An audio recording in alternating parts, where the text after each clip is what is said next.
Wow. So you think, it's a pretty big day, a little bit of pressure, then your son gets up, makes you almost cry. I know, that's pretty special. Then your former instructor says nice things about you, lies about your grade point average and everything, says nice things. Talks about how well spoken their graduates are. And then your boss gives you a big blink. Hope the students can see that.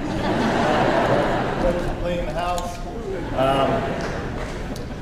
And then they say get up and say a few words. And I'll try not to mess it up. But this is an extraordinary, special time. And I was so excited. And by the way, it's special because it feels like a cross between winning an Oscar and This Is Your Life. Because, you know, we had a red carpet earlier, and I got some hardware, which is pretty cool. And then I have so many friends and family from here, from all different parts of my life. So for those of you all that are old enough to remember This Is Your Life, you remember all that. For those of you all that are younger, look it up on YouTube, and you'll figure out what I'm talking about. But I start, oh yeah, no, by the way, Jim makes it my day. Like literally. No, not like, have a nice day, but no, Chris, this is your day. So thank you, Jim, I appreciate that, thank you. And also from the supervisor from the township. I want to start off very simply in my brief remarks and say, I thank God for grace and goodness.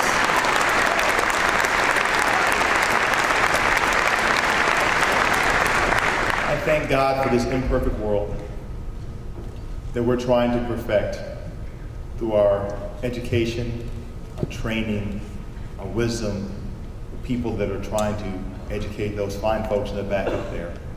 And there's no other way to start than to say thank you, God. And thank you, Reverend Giles, for that sermon. You were getting it, man. I was getting a little nervous. Talking about, might get a little longer, but I thank you for that. His wife works for me, so he knew he had grace. Thank you, Ronnie.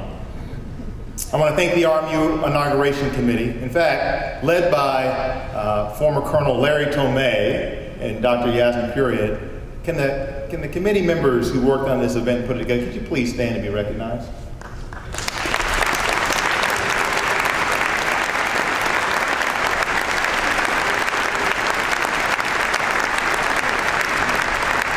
I asked Yasmin and Larry what they were going to be doing after this was over, and they said, nap time. First wine time, then nap time. I want to thank the RMU Board of Trustees, led by my dear friend, Richard Harshman. This guy is as good as they get, and you heard from Dave Lancia, you heard from Ambassador Sanders, but all the other 35 of them are just as good. And with one lapse in judgment in choosing me as president, you're doing a pretty good job. So thank you. I want to thank the faculty and the staff that were represented so well by Daria and by Melissa. I told Melissa, your boys would be proud of you. And Daria, there's a man I'm going to speak about a little later that I know is proud of you looking down on us. Amen? Amen. Thank you, faculty and staff. But all the group and alumni as well. Ambassador Sanders, I told her, your father would be proud of you. God bless him. He's almost a Steelers fan. Almost. God bless you. Thank you for what you do as an alum and also as a trustee. But most importantly, could you all down here on the floor, could you crane your necks back and look at those good-looking people? Can you look back there, those people back there? All right.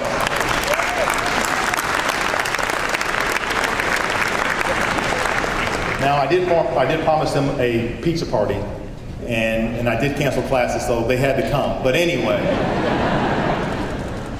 in all seriousness, my wife and I have gone to a lot of inaugurations, and I don't think I've seen as good a turnout for students than this one. So I was at the other school, Duquesne, I won't say it too loudly. They had a great inauguration. It's kind of confusing, they have the same school colors, by the way. But anyway, it was a nice inauguration, nice enough, but I tell you what, these students, you're special. We care deeply for you. We want to be the platform in your foundation. So God bless the students of Robert Morris. Give yourselves a round of applause.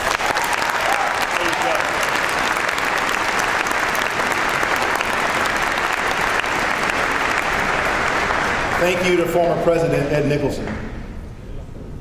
I've used this quote before at Hampton Sydney College. I'll use it again. Isaac Newton said, the reason I can see so far is because I'm standing on the shoulders of giants. Ladies and gentlemen, that man is a giant.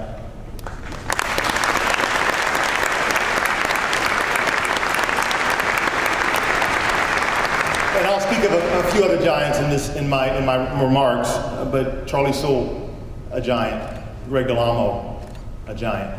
I'm honored to be mentioned in the same sentence. Speaking of giants, let me briefly mention two of them. You don't know them, but they mean so much to me. Ladies and gentlemen, Charlie Bryan, Tom Allen. You don't know them, but you know me, so you know them. They selected me along with the wonderful board of trustees at Hampton-Sydney College. They chose a neophyte vice president of something they never heard of at a university they never heard of. They probably cheered against it as Virginia folks. And somehow my application got to them in my letter, and Charlie Bryan led the search committee. Tom Allen was the chair. And they're a little bit paler than I am, you know what I mean? But they're my uncles. And they're my friends. I love each of them dearly. I thank them for the opportunity that they bestowed upon me. Thank you, Charlie. Thank you, Tom.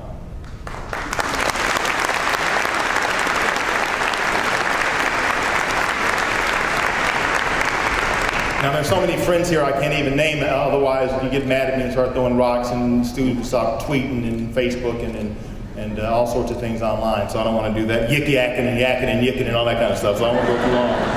But I see Colonel Jerry Carter and Angie Carter. I want to say God bless them. Thank you for coming out, Colonel Carter. Colonel Carter skipped class at Harvard to come here. Shh.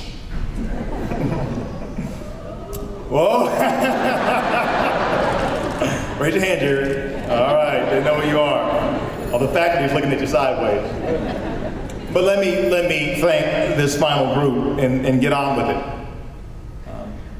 You don't do it alone. You don't do it without support and love.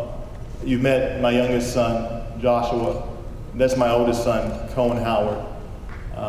God bless them. They had the mom's looks and the mom's brain, so they're okay. Boys, I know that I'm not perfect, but I love you perfectly. I mean that.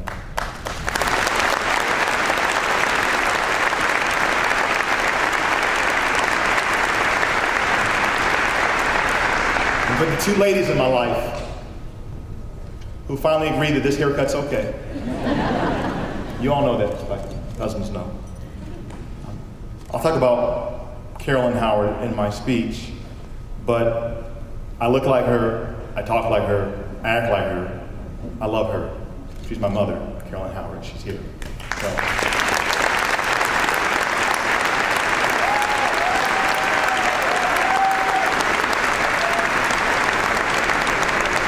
And the other lady in my life that I went to South Africa and met and asked my mom, the first time I saw her, I said, I'm going to marry that woman. And she said, I don't know who this guy is, I don't even like him. To which I say, I won because we got married. And she's traveled all the way, thousands of miles, like Avanesh, all the way to America to be with me. This is our 13th move. She deserves a Bronze Star, Joan Johnson, for her love, her dedication, her discipline, her commitment, her grace. God bless you, Barbara. I love you. And I have, remember the snaps, guys? I've got a gift for my mom and my wife. Can we get those out here, Xavier and Jess?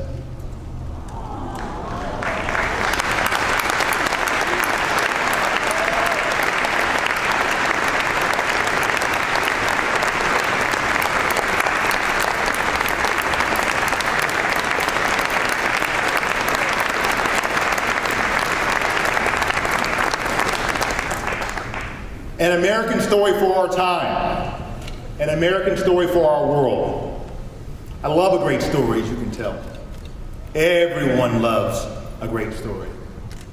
I think we are hardwired that way. Something in our lizard brain, in our DNA, so to speak. Our stories help us know who we are, where we come from, and more importantly, where we're going. With your permission, and you have to say yes because it's my day, literally. Though it's your celebration. I'm going to tell you two stories. Two uniquely American stories for our time. Two stories that are improbable, but not impossible. Improbable, but not impossible. One story begins at the end of the Civil War with a man named Amos Howard, who was 15 years old. Amos was born a slave. He was property, like this podium I'm speaking from today. Like the chairs in which your behinds are on, he was chattel. And Amos was my great-great-grandfather.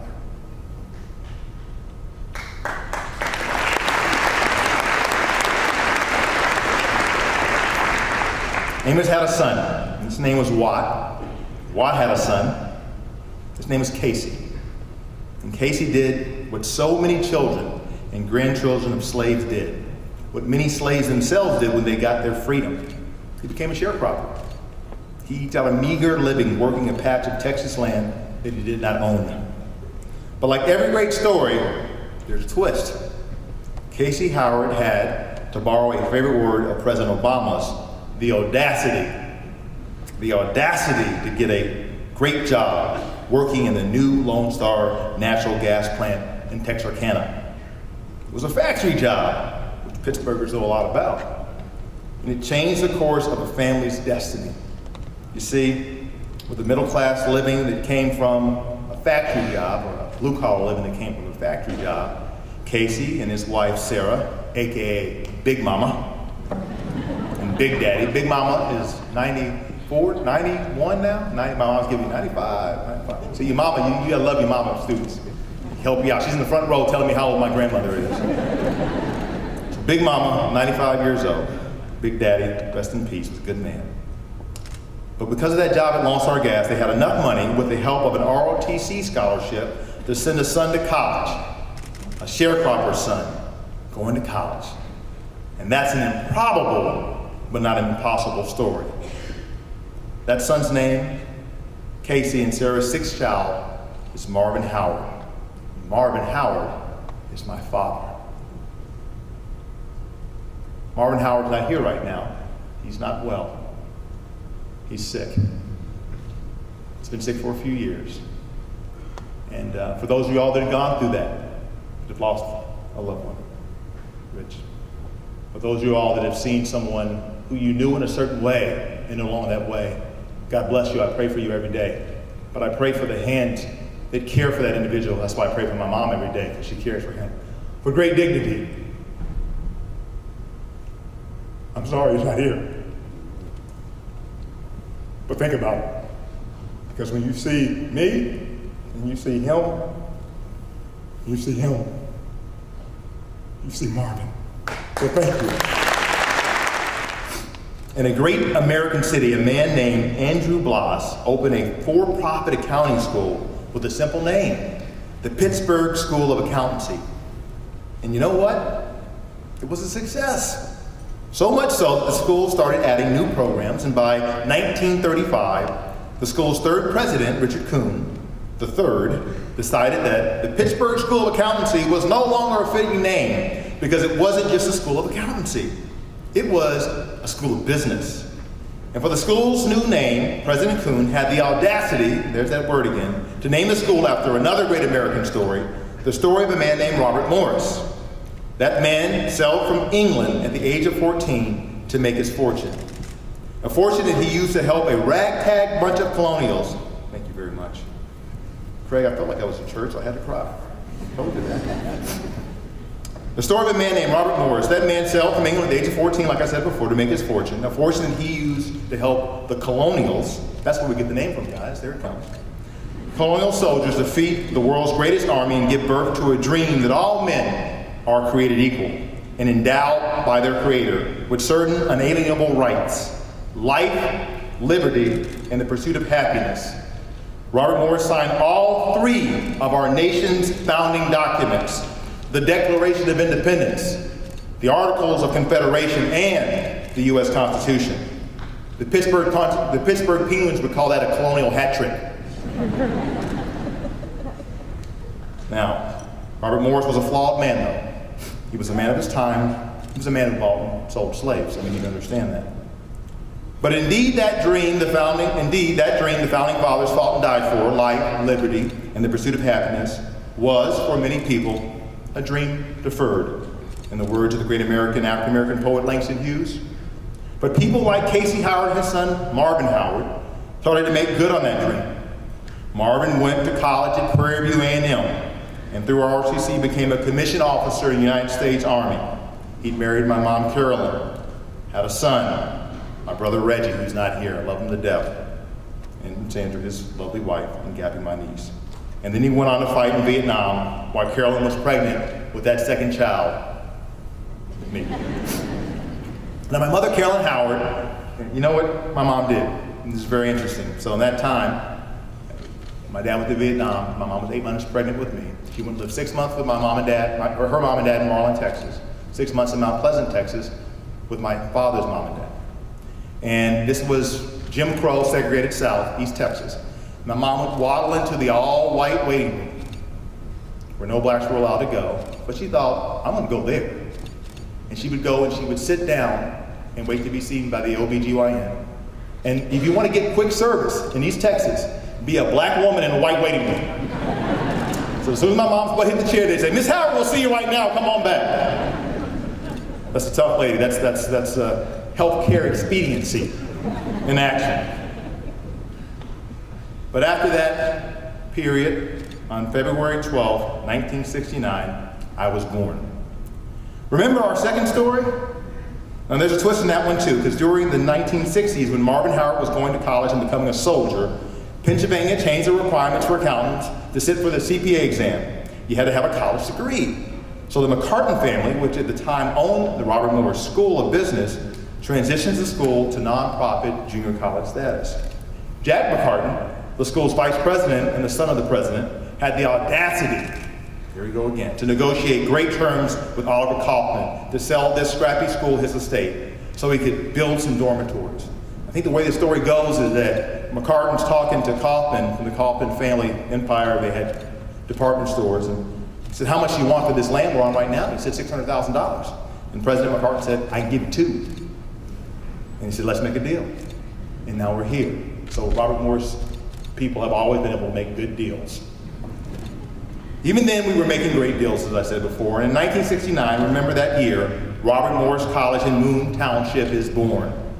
As an aside, you'll also know that 69 was a seminal year for this city. It was the year that a guy named Coach Chuck Noll started off with the Steelers. Or Steelers, I should say. Steelers. I'm working on it, guys. Now, that year, they went 1-13, but it all ended well, So this is a great American story for our time. And what makes it an American story? It's an improbable but not an impossible story. It's an improbable but not an impossible story. It's improbable to go from a for-profit school of accountancy to a national doctoral university. It's improbable to go from the great-great-grandson of a slave to being the president of one of the finest universities in America, Robert Morris University. Look at our keynote speaker. It's improbable to go from being a young woman in Iowa shooting hoops. She's a hell of a basketball player, you don't know that. To be, well, maybe she'll challenge you to a one-on-one, Joshua, because her knees look better than mine. To go from being the first woman to being the first woman to run the Air Force Academy. Our stories are improbable but not impossible, and that's what makes America great. These are stories of the American dream, ladies and gentlemen. We can share that dream with the world, and it's a dream that will no longer be deferred. It will not be deferred for women. RMU is empowering women through the Women's Leadership and Mentorship Program. I'm proud to be a mentor in that program. We're empowering women by supporting the Moving the Needle Pledge, which asserts that half of the college university presidents in the United States will be women by 2020, up from 30%, by 2030, up from 30% today. We're empowering women to be leaders among our board of trustees, among our faculty, among our staff, and among our students. But we can do more, women, ladies, and we will, I promise you. That dream will no longer be deferred for veterans. They served their country, so we serve them through the Veterans Education and Training Services Center. We serve them through the Federal Yellow Ribbon Program, which allows them to earn a degree without having to pay tuition. And we serve them through the Iraq-Afghanistan Oral History Project. We serve them by supporting the Simplify Odyssey program and by helping veterans participate in the University of Pittsburgh Traumatic Brain Injury Study. But we can do more for veterans, and we will. That dream will no longer be deferred for people of color. We are providing opportunities for people of color through the Black Men's Leadership Development Institute, which teaches young men how to be leaders and to value education. RMU is providing opportunity for people of color through our Office of Diversity and Inclusion, which is carrying on the work of the late, great, bow tie wearing Rex Crawley.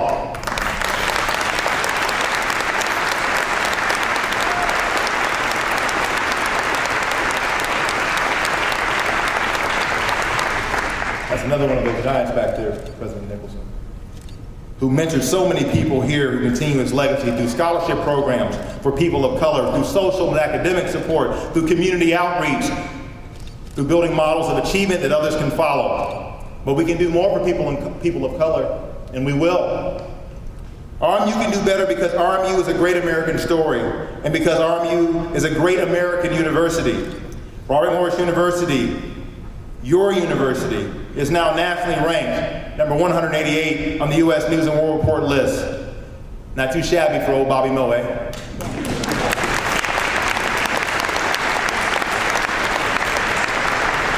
Has being 188 ever felt so good? Don't forget the other names on the list, some of which are represented here today. Carnegie Mellon, the University of Pittsburgh, Penn State, Duquesne, Harvard, Stanford, Duke, the University of Michigan, Ohio State. I got to name both of them because you probably have like one and half like the other. To name just a few of the great institutions that, like RMU, are a beacon of excellence and an opportunity for the entire world. Opportunity and excellence, that's the trade-off we've always faced in higher education. Do we serve students with potential, but who come from backgrounds with fewer resources? The first-generation college students? The students who have to work 20 hours or more a week to pay for school? The veteran who served his or her country and left pieces of themselves, literally and figuratively, on the battlefield? Anyone like that sitting here today? Rich? Or do we serve the merit scholars, the kids with perfect and near perfect SATs, the kids that admission counselors fall over themselves trying to enroll? I bet there are some people like that in the room here today too, Avanesh. And that's the point. We shouldn't have to choose, and we won't. That's not to say we're going to be able to be all things to all people at all times, which is a recipe for failure. We will always be Robert Morris University, however, and we will remain true to the values and character that brought us here today. But we will strive to ensure that there is a place for the student who is first in their family to go to college, a place for that student who has aced their AP exams, a place for that single parent mother who can only earn a degree if she can take classes online. We won't do it alone. We will do it in partnership with the business world, with government agencies, with local communities, and professional organizations. RMU will be the preferred partner for corporations, organizations, and professionals in the Pittsburgh region. I was blessed to have an online op-ed run in the Washington Post, so if you get a chance, between your tweeting back there, guys, look up Washington Post and President Howard's op-ed. I talk about this a bit more. With organizations like UPMC and People's Natural Gas, like ATI, like PNC, like the Pittsburgh Steelers, like FedEx Ground, like Covestro, like the Urban League, and like the Allegheny Conference, and on and on and on. This is our story, ladies and gentlemen. This is Robert Morris University's story. This is a great American story for our world. It is an improbable but not an impossible story. And let me say that one last time, it is an improbable but not an impossible story. But it is not finished, my friends. Where will we be in 2019 when RMU's 50th year is a 4-year institution and its president's 50th birthday? Where will we be in 2021 when this grand institution begins its second century? My story began with a slave named Amos Howard on a dry patch of Texas land. The Robert Morris University story began in a few rented rooms in a smoky city. We will write the next chapter together. To quote one of my favorite authors, James Baldwin, who said, "America must be what America must be. Let Robert Morris be what Robert Morris must be. An institution with good people and a great future." Go Colonials. Thank you very much.